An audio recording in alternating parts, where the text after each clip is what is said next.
Hi there. Hey, welcome to my kitchen. I'm Norma, and this is my low carb kitchen. And everything that I share here is low carb, sugar-free, which makes it keto and diabetic friendly. I reverse the signs of pre-diabetes by eliminating sugar and going strictly low carb. And all the recipes that I share here are yummy, delicious recipes that don't spike your glucose, and you don't have to worry about your blood sugar spiking at all when you eat my recipes. So hopefully you're gonna gain some insight. I've done Instagram and TikTok, and I am new to YouTube here, so hopefully you guys are gonna love me, and make sure that you hit that notification bell, and that way you'll be notified of all my recipes that I'm gonna be posting for you. All right, so today we're gonna be making beef and broccoli in a very yummy, delicious sauce that is totally low carb, sugar free. So let's get started.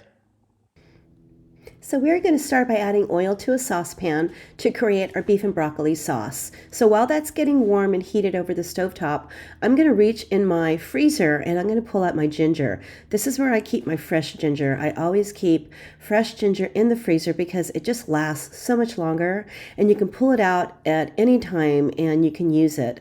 What we're going to do now is we're going to use my garlic mincer to get the garlic minced. And I don't know if you've used a mincer before, but this is my surefire way that I always like to get my garlic minced and prepared, because the mincers actually take the skin off at the same time as they mince it. So I've been pretty spoiled with this through the years, but if you don't have one, you can certainly just use a knife and mince your garlic.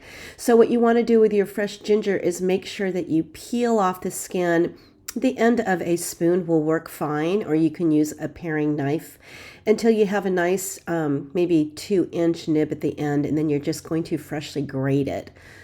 So you have some fresh ginger and some fresh garlic, and we're going to add it to our saucepan over the stovetop, and we're going to just start to saute it over a low flame. You want to make sure that the flame is not too high because you don't want it to burn. And then Monkfruit Golden, I just love this stuff. This is a brown sugar substitute, and it is 1 for 1, just like brown sugar. And I'm not kidding you, it tastes just like brown sugar. You don't feel like you are being neglected at all here.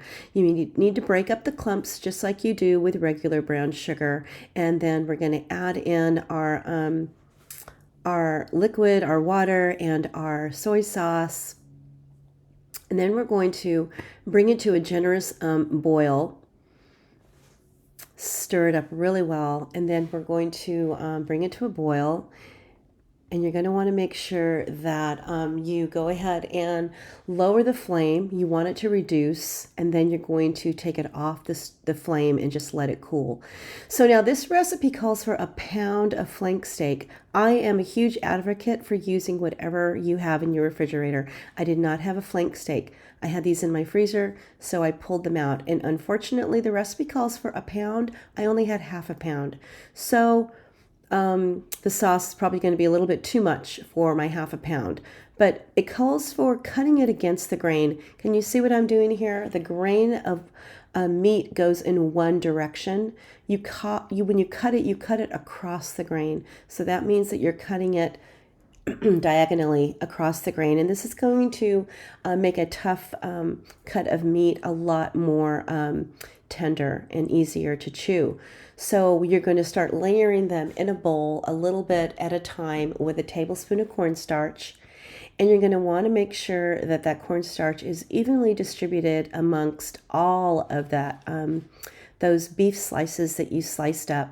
You want to make sure that it is evenly coated on all the pieces. So you're going to toss it either with your hands or with some utensils, but you want to make sure that you get it even distribution across all of that. So then you're going to go ahead and put that off to the side, and we're going to pour our sauce in a separate bowl or a separate container, because we're only going to use half of it. So this is a whole cup. Meanwhile, we're going to put some oil in a frying pan or a wok. I have a wok here, but you certainly can just use a large frying pan. Add your oil, and it needs to be nice and hot. And you add in your broccoli little by little, and then you season it. I want to get like a little bit of a char on here before I add the water to it. And then you're going to add just a little bit of water, maybe a couple tablespoons at a time. And you want to get a little steam going. And then what we're going to do is we're going to actually cover it. So you cook it for just a little bit to get a char. You add your water, then you're going to cover it, and we're going to let it steam for like another minute or so. You don't want it to get too cooked. I think I actually overcooked these a little bit longer than I would have preferred to. But you go ahead and then transfer them into a separate bowl or another plate, because we're going to use this wok to cook our beef.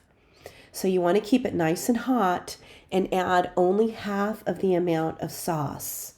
And you make sure that that wok is nice and hot, or that frying pan is nice and hot. You're not adding any extra oil or anything. You're just half the amount of sauce. And you cook this meat really quick and really fast. That's why they call it stir fry, because you're constantly stirring. And because the meat was cut so thin, it's going to cook very quickly. And that is it. That is it. Your dish is complete. And see, I added the rest of the sauce. I probably shouldn't have done that because I only had half a pound of meat versus 1 pound of meat. So you can eyeball it. You can choose to add however much sauce you want, or you can choose to just leave it with half the amount of sauce. And there you go. That is my beef and broccoli. And it tastes delicious because it tastes like it's got real sugar in there, but it doesn't. It's not going to spike your blood sugar. And I toss a little bit of toasted sesame seeds on top. You're going to need to try it and let me know what you think. You can save it in the refrigerator. It's perfect for the next day.